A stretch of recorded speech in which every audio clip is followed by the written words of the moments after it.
Welcome to The After Chat. Real questions. Real talk. Real life.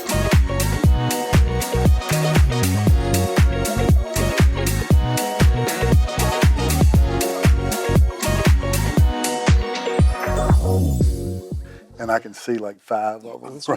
Right. So, okay. Serious question. Again? Yeah, Again with the serious question? Yeah, serious Okay. question. Are y'all ready? Okay. Okay. Would you rather come face to face with a miniature hippopotamus or a giant cockroach? Both of them are in a bad mood. Miniature hippopotamus. I think I'm with Sean there. You got to defend your answer. What's your rationale? I just don't like cockroaches. They're nasty. They're nasty. That's valid. Yeah. Yeah. See, how big is big and how small is small? Ooh. Miniature.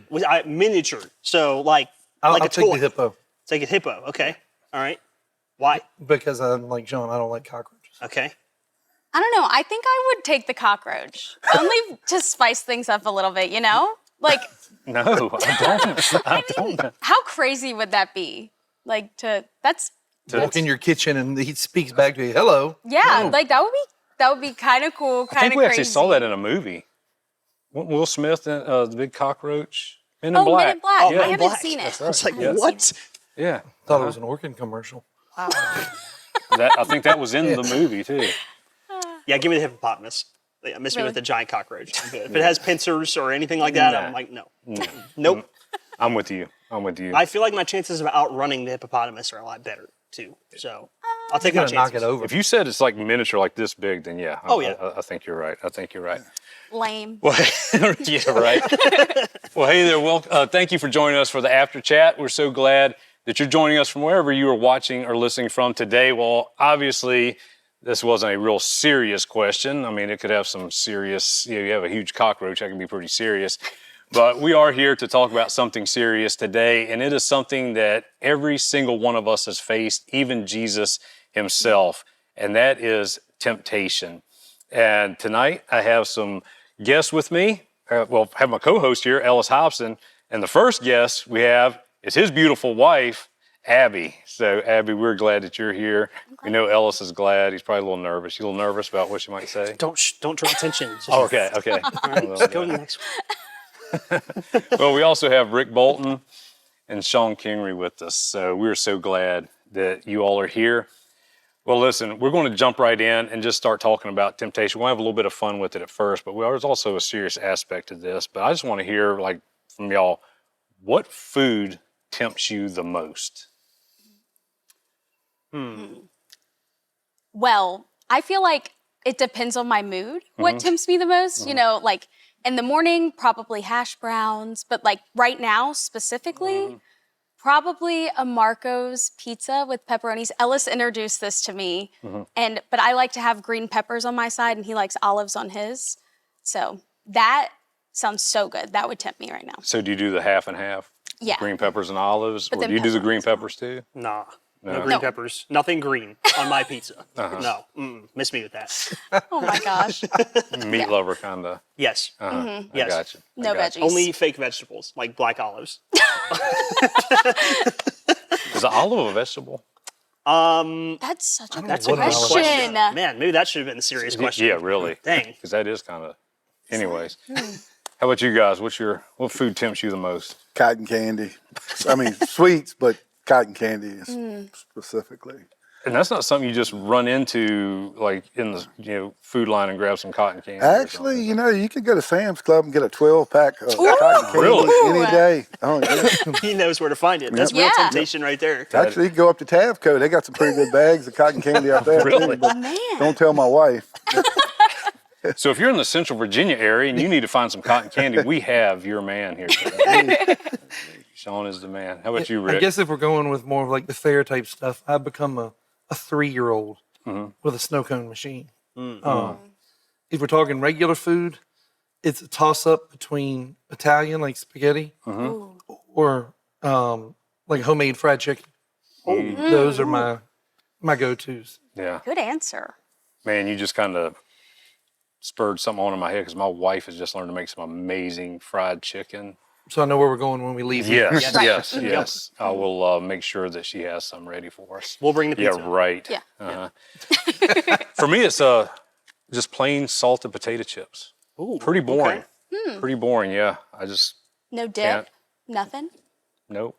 just plain. I mean, I'll do some dip every now and then, but really, if I'm just saying, it's like plain salted potato chips, like Ruffles. I gotta have them. Okay. Yep. Ruffles. All right. Y'all know what Ferrero Rochers are? They're little The round who? chocolates with hazelnut. They come in a gold wrapper. that again. Ferrero Rocher. I probably missed the pronunciation the first time. Ferrero Rocher. Can you say that 5 times real fast? I couldn't say it once at normal speed. So no. He enunciated Anyways. Ferrero. If you put some of those in a bowl that I'm supposed to share with other people, I can't be held responsible for what happens. Okay. Is this true? Yes. It is. Yep. All the time. Yep. That is funny. Well, hey, in Pastor Brian's recent message, he shared with us the implications that can come with temptation. And we want to take a look at a clip that from that message, and then we'll come back and discuss it. The enemy wants you to question who you really are. Because if he can do that, he can win. Listen to what he did with Jesus. Listen to his words. If you are the Son of God, turn this stone into bread. If you are the Son of God, jump off the cliff. If you are really a worshiper, worship me. Each of these three temptations critically, not accidentally, go after Jesus' very identity. Because if the enemy can get Jesus to compromise who he is, then he can easily affect whatever he does. If he can get Jesus to compromise who he is, he can easily affect whatever he does. And it's the exact same tactic that the enemy uses with you and me. If you don't know who you are, you have no grounding to resist the temptation that is coming at you. And temptation is coming. It's always coming. But when we know who we belong to, when we know who God is, and when we know who I am as a follower of Jesus Christ, well, then we've solidified our identity. And then I have what I need to resist temptation and to win every time, just like Jesus taught us to do. So listen, who God made you to be, that is enough. You are enough, just like you are. You don't need some additional exterior trappings. You don't need more achievements. You don't need the approval of other people, and you don't need a new identity. You have an identity, whether you know it or not. You are a child of God, and you don't get to determine your identity, and people around you don't determine your identity. God does. Powerful end. It was. Mic It drop. was. Right? Yeah, that was Right. good. So, have you ever had your identity attacked or felt like your identity was attacked in the face of temptation? I would say I went through a season of life that way, where I like to call it spiritual amnesia. I forgot who I was, and lost that path, and took a long time to get back. And a lot of that was temptations that hit you every day. I mean, temptations now are easier than ever before, more access. Why is that? Between technology and just the world we live in. I mean, there's so many different temptations that you have access to that hit you on a daily basis that you don't even know about or don't even realize. Like, what do you mean that you don't realize? What? Well, I mean, it's just like, anybody gets on a computer and within 3 clicks, they're either watching something about, adult entertainment or gambling or watching stupid TikTok trends with videos of crazy stuff or, glorifying drug and alcohol abuse. I mean, that kind of stuff is there and prevalent. Just a couple clicks. I mean, we've run into that with my 8-year-old on a computer, just by accident, clicking something and. Right. Yeah. So, how do you overcome that now? It really comes down to knowing who you are and being able to have the fortitude to say no. and much like Jesus did when he was in the desert. I don't answer to you. I don't answer to you. I know who I answer to, and that helps. Yeah, absolutely. I think the way Brian talked about it in the message and in the clip we watched, and just kind of how we talk about it as a society, temptation to feel like this big behemoth of a thing. And to Rick's point, I think it's a daily choices thing. It comes down to everyday choices. When it comes to rooting your identity in Jesus, especially, it's as simple as like, I have 15 minutes to kill. I could read the Bible or I could scroll on Instagram. Oh, There's an attack on your identity right there. What are you going to do now? There's room for balance there, but it can't be that situation is presented to you 10 times, and 10 times out of 10 you scroll on Instagram. You know what I mean? Your identity is Instagram at that point. right. So I think it's things like that I think about. I kind of break it down like that and think about it that way. I got you. Yeah. But you ever found at some point in your life where you just really felt like, the enemy was saying you're not who you claim to be, or, it's just really just attacking who you are All the time. all the time? All the time. Yeah. Every day. Especially being in church leadership. I mean, stepping on a platform in front of people, doing this for that matter. It's like, hey, it's really easy for the voices to come in the back of your head and say, what do you think you're doing right now? You're not who you say you are. This isn't who you are. This isn't your identity. How do you overcome that? I think it's the daily things you do to anchor yourself. Okay. Not to give like the Jesus juke answer, but like read the Bible, pray. I could go down the list, but it really is like those daily disciplines of like, Instead of going on Instagram 15 minutes, There you go. just pray 15 minutes. yeah, Yeah. Or care for somebody. Call Right. for somebody. Yeah. I think it also has to do with like surrounding yourself, like what you choose, who you choose to surround yourself with, and what you choose to surround yourself with. So like earlier in my walk with Christ, I think before I truly understood who Jesus was, and when I was just kind of testing the waters of church and relationship with God and all of those things, I think it was a lot easier for me to be able to be like, oh, well, one drink doesn't matter, like just be able to do things like that and justify it versus now I know who I am. And like when I made the decision, the conscious decision, now it's almost like I don't really need, I don't know. It's like you wake up one easier. day and say, that's not who I am. Right. It's like a light bulb goes off. Right. It's still a struggle. Like it's still a struggle to make sure, especially if you're not like being rooted in who you are in Jesus. I think that it's a lot easier to struggle with those things. Right. Right. Sean, does that speak to you at all? Yeah, my story's a little different. I had a really strong relationship with Jesus Christ when I was a child. My mom, she raised me in the church, and I was there quite a bit, and I received Christ at a really young age, and I didn't know what sin was. I was that little kid, who was like, why would anybody do that? Because that's sin. Why would they do that to Jesus, But, as I got older and temptation came along, I walked away from God for a long time, and I got caught, I caught myself up, and I was caught up in addiction. I'm an alcoholic. And I walked, away from Christ for a really long time. And, I finally hit bottom back in January 2011. And, I came to the realization I've been playing God, and I had to stop that because it wasn't working for me. I served myself. And What led you to that realization? I hit bottom. It was a whole lot of things coming at me, but basically, I was doing the same thing over and over again, expecting different results. I kept turning to alcohol. Alcohol was the power greater than myself that I turned to, not God. And I hit bottom. I was filling myself up with all these things.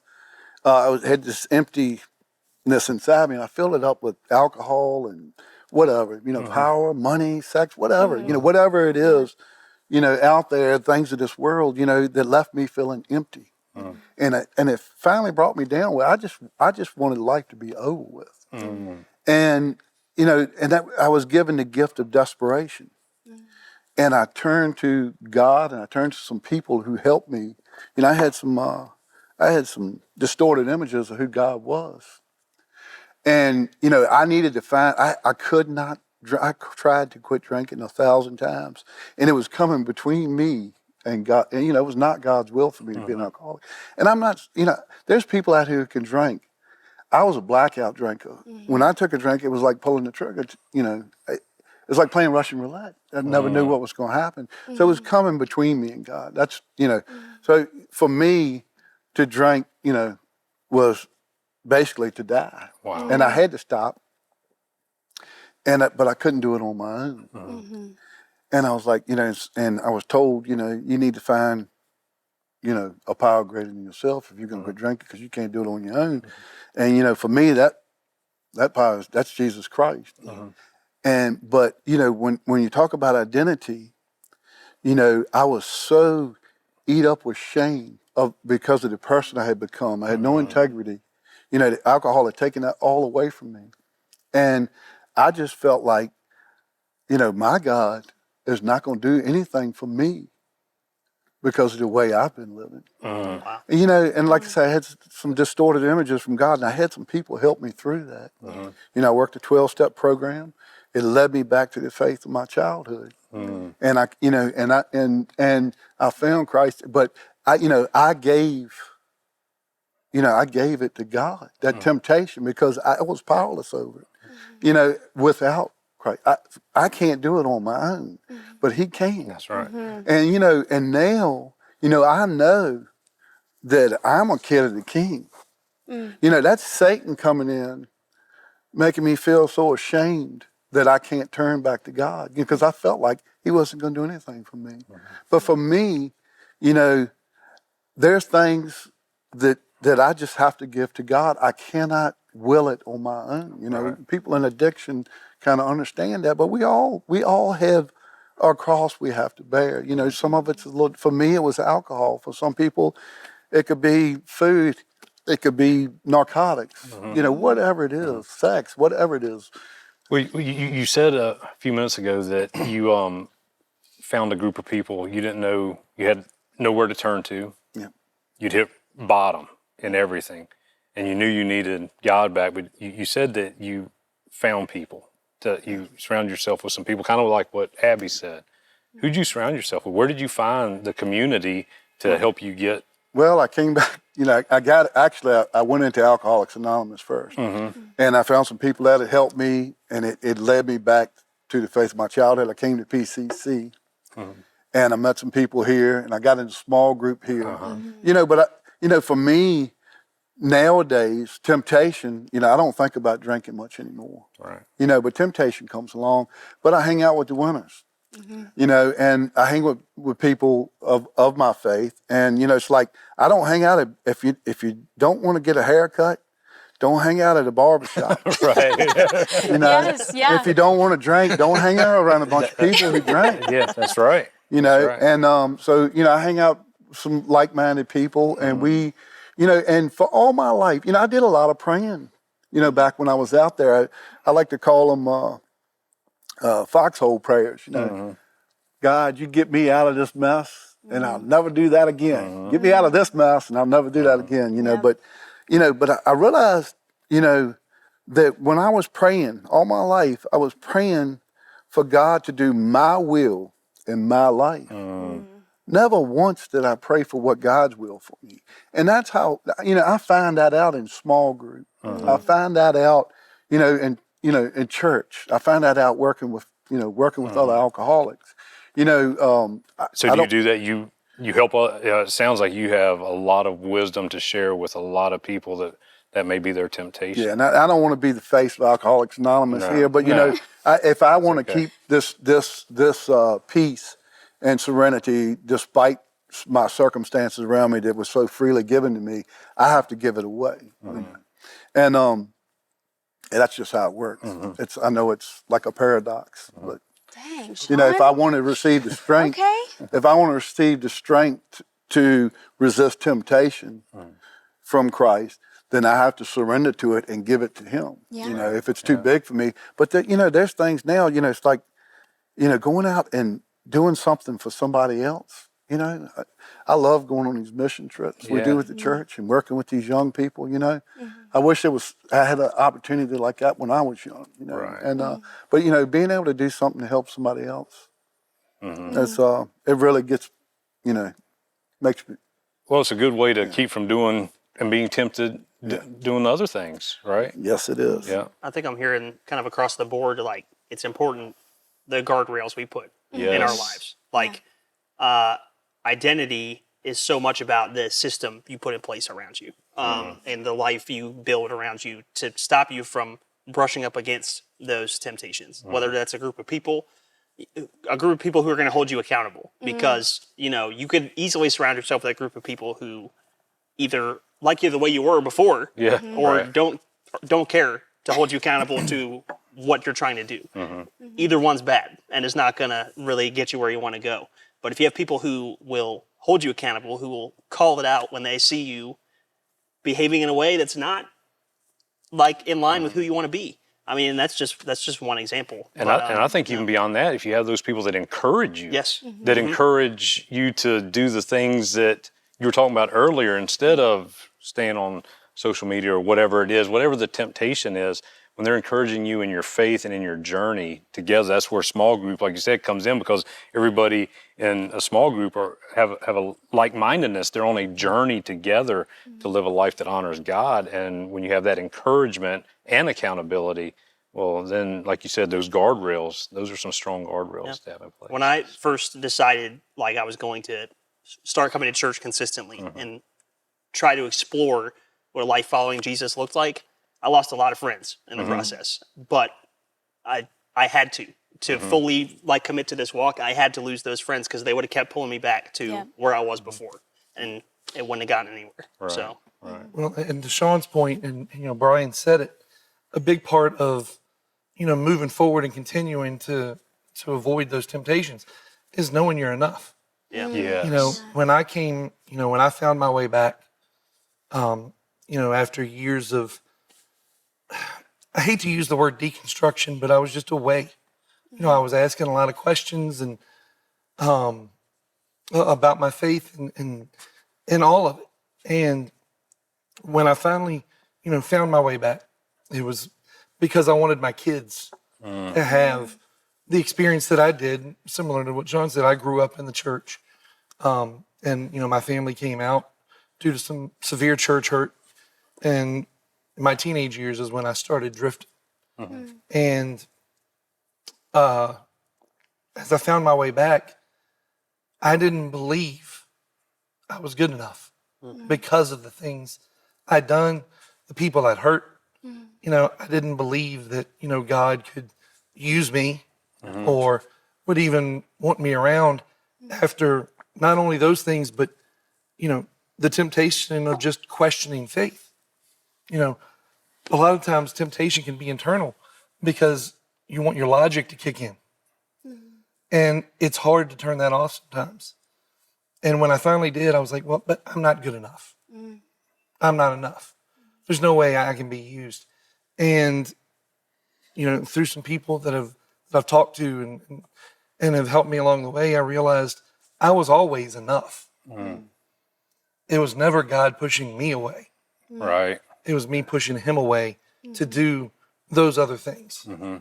And once I really kind of grasped that I was enough, it made daily life a lot easier, but it made forgiving myself a lot easier too. So on your journey back, bringing your kids to this place, right? Because you wanted something better for them, you got just right into a big struggle, right, with identity. Yep. Wow. And you know, we had been back in a church, but I was still questioning. Yeah. And yeah, it was a big struggle with that identity. Stuart, I wonder how this looks for you, man, as a pastor. Well, How does this conversation hit you? Well, I can tell you, you know, I wasn't always one. Yeah. You know, I lived a pretty rough life at times in my life. But now what I found is, and especially as ever since I tried to live a life of grace, pursuing God and what His plan is for my life, you know, I realized how much sin really does permeate who I am very quickly, because it seems like I'm in constant self-check mode. Did I say the wrong thing to that person? Do I owe them an apology? Did I think about this, you know, vice too much, or whatever it is? It's like I'm in a constant mode of self-check, and I'm grateful for that because, you know, I've heard before in other sermons, and it's very true that I'm capable of any sin. We all are, you know, as human beings. And so keeping active in my faith journey helps me to do that, but also realizing that, you know, those attacks are still going to come. I mean, hey, we are church people, but, you know, we still get attacked. And a lot of my attacks my temptations come now in the voice that says, you know, like you said, who do you think you are? Do you know what you used to do? How can you stand there and say that, you know, to those people? Do you really believe that? And it's the same, just like in this message, the same thing that Satan told Jesus. If you are, do you think you could do that? So the temptation is, if you hear that, is to step away from what you know God has called you to do. And that's the one that I struggle with. But we have good guardrails, you know, and that self-check that I have now keeps me in line too. So I think people who stand on platforms like we do, people like some of us here up here do, and stand in front of people, I think it's easy to fall into the trap of like I'm not as prone to that. Like I'm impervious to that kind of thing, and it is not true. Like you said, we are just as susceptible as anybody. If anything, the fact that we stand in front of people just means, like, if we don't have those guardrails, if we give into those temptations, we have potential to cause a lot more damage and hurt a lot more people than just ourselves. Yeah. So. Yeah, and I'm sure, Sean, like with you wanting to help so many other people, I mean, the more that you want to do that attack is to take you out of the game, because, you know, why, you know, would he want you encouraging, you know, why would the enemy want you to be encouraging people? And Well, it helps, you know, the problem with me was just pure selfishness, you know, self-centeredness, you know, self-absorbed. I mean, you know, and that's not, you know, it's not like it's just alcoholics. I mean, all of us struggle with selfishness, and all of us struggle with fear, you know, and anyway, to get out there and put yourself out there, it takes a little courage, and to do something for somebody else helps us get, you know, I'm not thinking about me all the time, you know, because that's the way I live my life, you know. Like I said, I served me. I was so selfish and self-centered. And to actually go out and think about somebody else, you know, it's like, you know, hurting people hurt people, you know, and I was hurting. I really was. I was hurting. I wasn't living the life that Christ meant for me to live, you know. And, you know, nowadays I feel myself with the, you know, that's where the seed of God was supposed to be growing, that hole inside of me, you know, and I try to fill that with good stuff now, you know, it's kind of a reprogramming of my mind, you know. The more I read scriptures, the more I read these faith-based meditations and go to small group, have discussions like we're having right now. And, you know, it really takes a lot of courage to ask for help and to be vulnerable and talk about your weaknesses to somebody else, but you're never going to get out of that hole you're in if you don't put it out there. You might talk to the right person and get the help you need. That's right. You know, and but anyway, you know, it's really good. And you know, my children, you know, the cool thing about me coming back into the church, and you know, I felt like I needed to, you know, rededicate my life to Christ, and I made a public profession, and I brought my two youngest kids along with me, which was pretty cool. Hunter and Hannah got, you know, baptized too when I made it back in here. But you know, so you know, it's good to think about somebody other than yourself. Absolutely, absolutely. I think that's a great way to be identified, you know, and when we're out there helping folks, having those conversations, holding people accountable and being held accountable ourselves by a trusted group of people, that shores up our identity and who we are in Christ. Well, hey, wherever you are watching or listening from right now, maybe you're struggling with temptation. It is our hope that you find that trusted person, that group of people that may help you out of that. And as Pastor Brian said in his message, don't forget, you are enough. Nobody gets to define who you are. You are enough. He designed you exactly the way that he wanted you. And as we continue to have these conversations to try to be better, to try to live into the goodness that we want to, we hope that you're able to do that as well. We hope that you're able to watch the rest of Brian's message. There's a link for that in the show description. I want to encourage you to take a look at that. There's also some other resources there available to you. I just want to thank you all for being here and sharing what temptation and identity has looked like for you all. I really appreciate it. We hope that you'll come back next week when we'll continue this conversation about things about Jesus that we might not have completely understood. So we'll see you then on the next After Chat. Thanks for joining us for The After Chat. If you enjoyed this episode, share it with others, post about it on social media, or leave a rating and review. To be the first to hear our next episode, be sure to hit the subscribe button to get notifications for new content. You can also follow us on social media on Instagram at PCC Wired and Facebook at Passion Community Church. For additional resources and links, check out the description. Thanks again, and we'll see you next time on The After Chat.